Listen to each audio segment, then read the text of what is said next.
విద్య అంటే ఏవో అక్షరాలు గుర్తుపట్టడం, రాయడం, పొట్టకూటి చదువు, సర్టిఫికేట్ చదువులు అనుకుంటున్నాం. ఇప్పుడు ఇంచుమించు అందరి పరిస్థితి అలాగే. కానీ విద్య అంటే సా విద్యా యా విముక్తయే. ఏది విద్య అంటే విముక్తిని కలిగించేదాన్ని విద్య అని చెప్పారు. ఇప్పుడు విముక్తి కాదు, బంధంలో పడవేసేది విద్య. ఇప్పుడు బానిసను చేసేది విద్య, అదే విద్య అని అనుకుంటున్నారు అందరూ కూడా. కాబట్టి విద్య అనే దానికి డెఫినేషన్, నిర్వచనం ఒకప్పుడు చెప్పింది వేరు, ఇప్పుడు చెప్పింది వేరు. గృహస్థ ఆశ్రమం అంటే ఈ సంసార జీవితం. దీన్ని వేదం ఏం చెప్తుంది అంటే ఇది స్వర్గము అని చెప్తుంది. గృహస్థాశ్రమాన్ని స్వర్గం అన్నారు, సన్యాసాశ్రమాన్ని మోక్షం అన్నారు. గృహస్థాశ్రమం నరకమైంది, సన్యాసాశ్రమం బంధమైంది. చూడండి కాల పరిణామం. మహర్షులు అప్పట్లో చెప్పింది ఏమిటి, ఇప్పుడు జరుగుతుంది ఏమిటి. పున్నాంనో నరకాత్రాయత ఇది పుత్ర.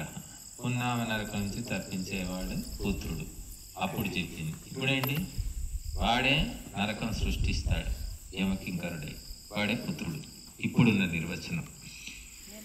కనుక మనము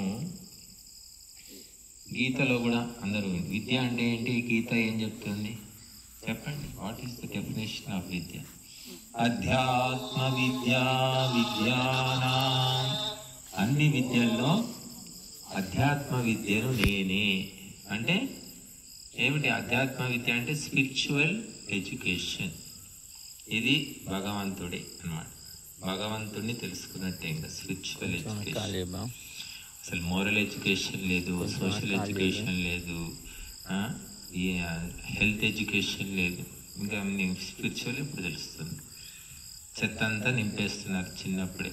2-3 ఏళ్ల వయసు వచ్చేసరికి బుర్రంతా చెత్త నింపాక ఆ చెత్త ప్రకారం వాడు నడుచుకుంటూ ఉంటాడు. కనుక భారతదేశము జగద్గురువు కావాలి. అన్నీ ఉన్నాయి ఇక్కడ, ఏమి తక్కువ లేదు. అంగట్లో అన్నీ ఉన్నాయి, అల్లున్నోట్లో శని ఉంది. వంటరాని వాడికి మనము అన్నీ ఇస్తాం. మసాలాలు ఇస్తాము, జీడిపప్పులు ఇస్తాం, బాదం పప్పులు ఇస్తాం, అన్నీ ఇస్తాం. వంటవాడు రానివాడు చేస్తాడా? చెడగొడతాడు. ఇప్పుడు మన భారతదేశం పరిస్థితి అలాగే ఉంది. అన్నీ ఉన్నాయి, శాస్త్రాలు ఎవడెత్తుకుపోలేదు, గ్రంథాలు ఉన్నాయి, మరి మహర్షుల ఉపదేశాలు అన్నీ అందుబాటులో ఉన్నాయి. ఇప్పుడు నెట్ వచ్చాక మీరు నెట్లో అన్నీ చూసుకోవచ్చు. సంస్కృతం నేర్చుకోవాలంటే నేర్చుకోవచ్చు. కానీ ఎంతమంది నేర్చుతున్నారు అంటే ఎవరికి శ్రద్ధాసక్తులు లేవు. కుటుంబ వ్యవహారాలు, ఆస్తి వ్యవహారాలు, ఉద్యోగ వ్యవహారాలు, లౌకిక వ్యవహారాలు, భౌతిక వ్యవహారాలు, ఇదే ముఖ్యం. కనుక అమరావతి విశ్వవిద్యాలయం, వల్లభి విశ్వవిద్యాలయం, తక్షశిలా విశ్వవిద్యాలయం, నాగార్జున విశ్వవిద్యాలయం, ఇంకెన్నో విశ్వవిద్యాలయాల పేర్లు ఉన్నాయి. మరి పేరుకేవి. ఇప్పుడు ఏం విశ్వవిద్యాలయాలు ఉన్నాయి అంటే బానిసలను తయారు చేసే విశ్వవిద్యాలయం. ఆ విశ్వవిద్యాలయాల కంటే ముందు ఏముండేవి అంటే గురుకులాలు. గురుకులాల్లో విద్యాభ్యాసం జరిగేది. మరి గురుకులాలు ఎక్కడున్నాయి? గవర్నమెంట్ నడుపుతుంది, గురుకుల్ ఎడ్యుకేషన్ అంటుంది. గవర్నమెంట్ నడిపే ఉన్నాయి కొన్ని గురుకుల్ ఎడ్యుకేషన్ నడిపేవాళ్ళు. ఇక్కడ గురువు లేడు, కులము లేదు. అది మనము అందుకోసమే ఇప్పుడు మనం ఇక్కడ మంత్రాలు చదివారు, శాంతి సూక్తం చదివాం. శాంతి ఎక్కడి నుంచి వస్తుంది? బజార్లో కొనుక్కుంటే వస్తుందా, బ్లాక్లో దొరుకుతుందా, లేదా అప్పు ఇచ్చేదా, బదులు ఇచ్చేదా? ఎక్కడి నుంచి వస్తుంది శాంతి? మంత్రాలు చెప్తున్నాయి మనకు. ఇయం యా పరమేష్ఠిని వాగ్దేవి బ్రహ్మ సంశిత. ఈ వాక్కు భగవంతుడు బ్రహ్మ సంశిత, వేద జ్ఞానంతో పదును పెట్టాడు. అత్యంత పవిత్రమైన వాక్కును భగవంతుడు మనుష్యుడికి ఇచ్చాడు. ఏ ప్రాణికి లేదు. మనం కుక్కలాగా మొరగగలుగుతాం, పిల్లిలాగా మ్యావ్ మ్యావ్ అంటాం, వీణలాగా గొంతులో మనము ఆ సరిగమలు పలికిస్తాం. ప్రతి వాద్యము, ప్రతి జంతువు, ప్రతి పక్షి, ప్రతి ధ్వని ఈ గొంతులో పలుకుతుంది.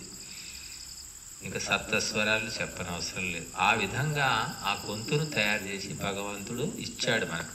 కానీ మనం ఏం చేసామంటే ఉప్పు కారం పప్పు చింతపండు అన్నీ తినేసి మెల్లిమెల్లిగా అందులో అన్నీ పోయినాయి, స్వరాలే పలకట్లేదు. పరమేష్ఠిని అంటున్నాడు. పరమేష్ఠిని అంటే పరమే తిష్టతి ఇది పరమేష్ఠిని, ఆ పరమతత్వంలో స్థిరమై ఉండేది, స్థిరము చేయించేది.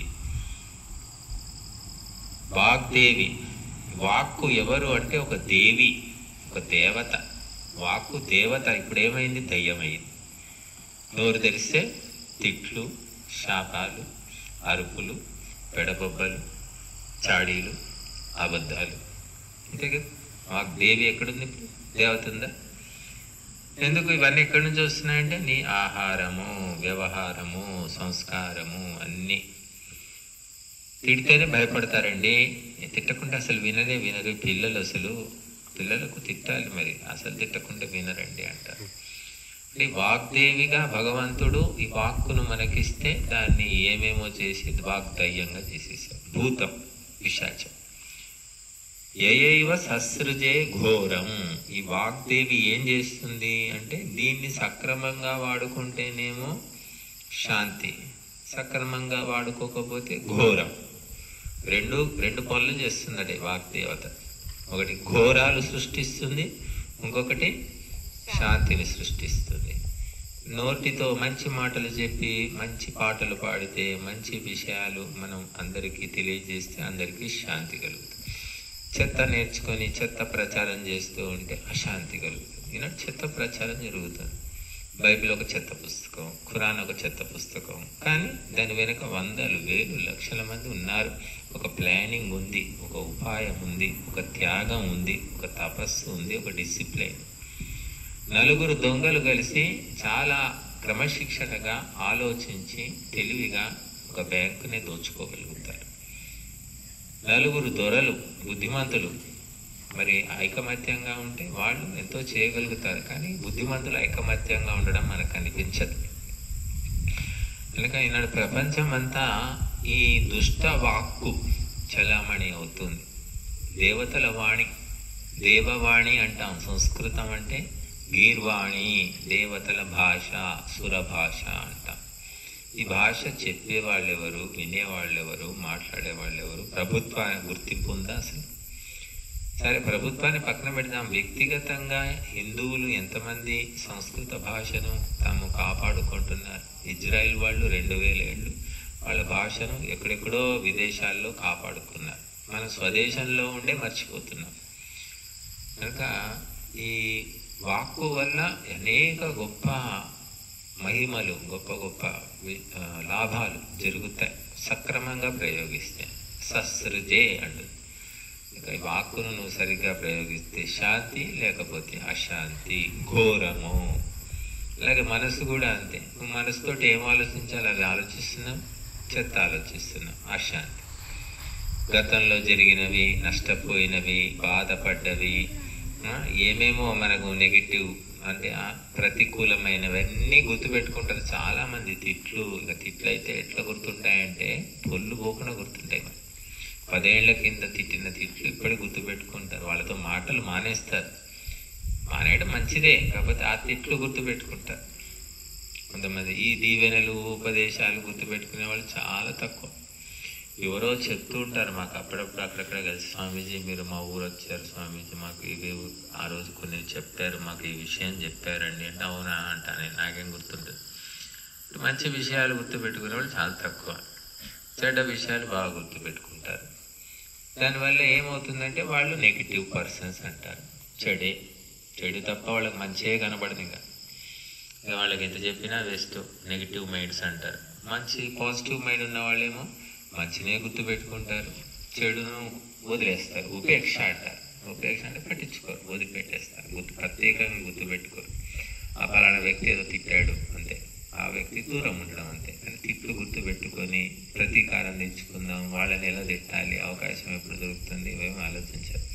కాబట్టి మనస్సును కూడా మనం ఏ రకంగా వాడుకోవాలో అలా వాడుకోవట్లేదు. అది కూడా పరమేష్ఠిని బ్రహ్మ సంహిత, అది కూడా భగవంతు బ్రహ్మ సంహిత.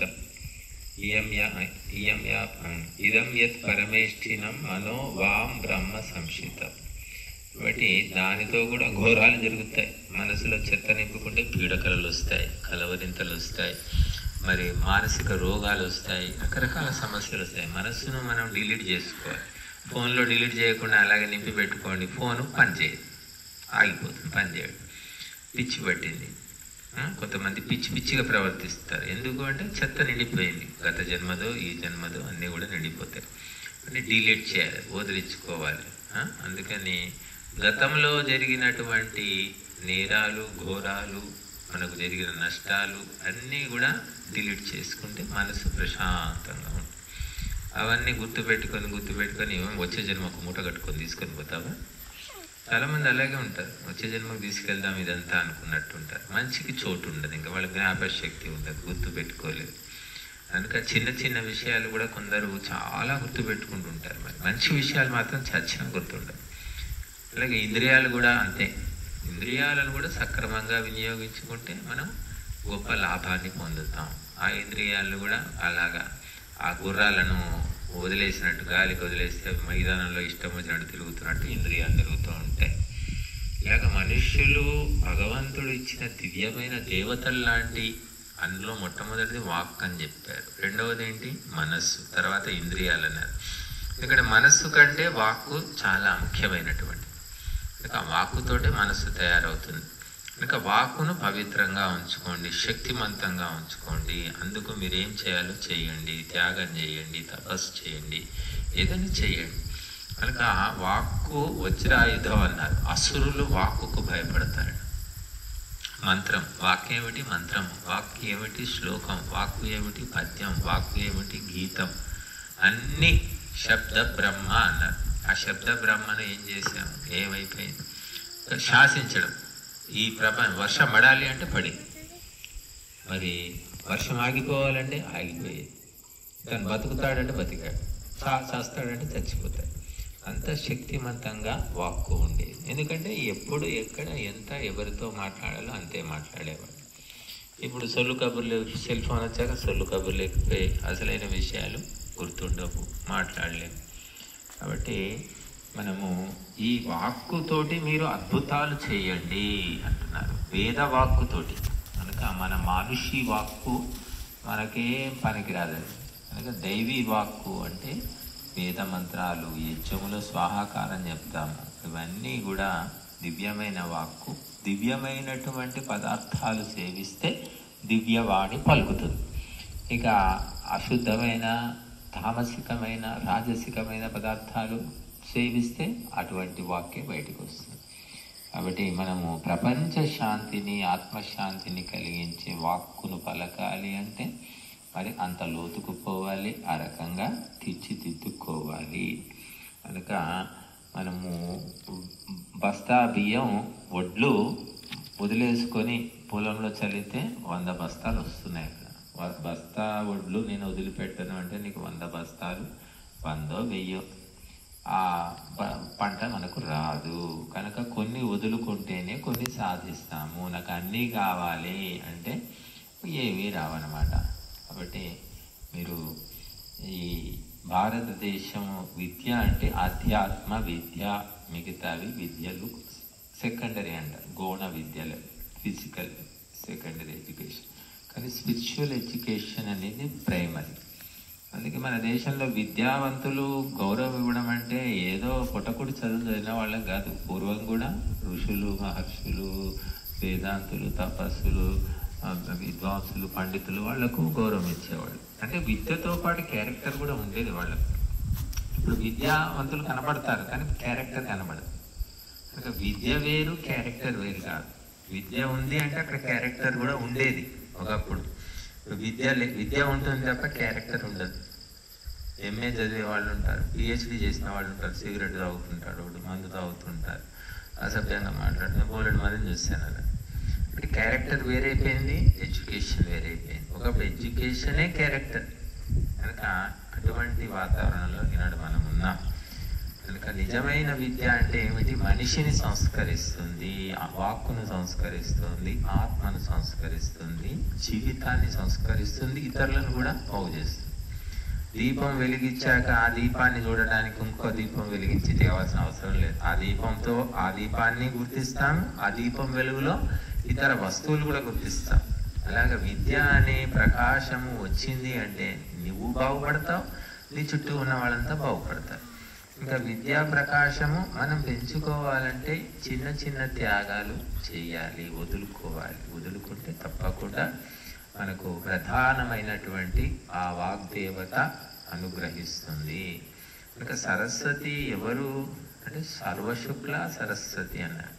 సరస్వతి మొత్తం తెల్లటి బట్టలు కట్టుకొని ఉంటుంది. ఫోటోల్లో చూసి ఉంటారు మీరు, తెల్లటి బట్టలు. ఆమె కూర్చున్న ఆ కమలం అది హంసవాహిని, ఆ హంస కూడా తెల్లగానే ఉంటుంది. చేతిలో కమలం పువ్వు పట్టుకుంటుంది, అది తెల్లగానే ఉంటుంది. మెడలో ముత్యాల దండ, అది తెల్లగానే ఉంటుంది. మొత్తం అందుకే సర్వశుక్ల సరస్వతి అన్నారు. అంత పవిత్రంగా అంత స్వచ్ఛంగా విద్య అనేది ఉంటుంది. అధ్యాత్మ విద్య మాత్రమే అలా ఉంటుంది. కాబట్టి ఆత్మజ్ఞానం తెలిసిన వాళ్ళ మనస్సు పవిత్రంగా స్వచ్ఛంగా ఉంటుంది. బయట జరిగే గందరగోళాలతో వాళ్ళకి ఏం సంబంధం లేదు. వాళ్ళ మనసును అవి ఏమీ చేయలేవు. కాబట్టి దీన్ని సాధించాలి అంటే మనం తప్పకుండా తపస్సు చేయాలి, విశేష ప్రయత్నం చేయాలి. ఇంతకుముందు ఎవరో పాడారు, జయ జయ హే సచిదానంద సత్యప్రభు, అది ఆ స్తోత్రం ఏదో పాడారు, బాగానే పాడారు. అట్లాగా మనం ఒకటి పట్టుకొని దాన్ని బాగా ప్రయత్నం, వినడము కానీ అనడం కానీ అభ్యాసం చేస్తే మార్పు అనేది వస్తుంది. బట్టి మీరు ఇంటికి వెళ్ళిన తర్వాత ఇక్కడ కుదరకపోవచ్చు, టైం కూడా మనకు తక్కువగా ఉంది. బట్టి ఇంటికి వెళ్ళిన తర్వాత సమయాన్ని కేటాయించుకొని ప్రత్యేకంగా మీరు ప్రాక్టీస్ చేయండి. అభ్యాసం చేస్తే తప్పకుండా మార్పు అనేది కంఠంలో వస్తుంది, ఆలోచనలో వస్తుంది, జీవితంలో వస్తుంది. నాకు రాదు, నేను చెయ్యలేను, నాకు కుదరదు, నాకు ఇంట్లో సరిపోవట్లేదు, పనులు ఉంటాయి, ఇంకా మహిళా మండలికి ఇవన్నీ. మగవాళ్ళు కూడా సంపాదన బయటికి వెళ్ళాలి కాబట్టి వాళ్ళకు ఉంటుండొచ్చు. కాకపోతే వేన్ దెరీసేవి మనసు ఉండే మార్గం ఉంటుంది. కనుక మనసుతో ఆలోచించుకొని కొంత సమయాన్ని కేటాయించుకొని ప్రాక్టీస్ చేసుకోవడం, లేదా ఇప్పుడు విని కూడా నేర్చుకోవచ్చు. మనం ఆడియోస్ విని చెప్పారు. ఇప్పుడు మా దేవయానం ఛానల్ ఉంది, ఇంకా కావాలంటే ఎన్నో ఉన్నాయి, ఎంతమందివో ఉన్నాయి.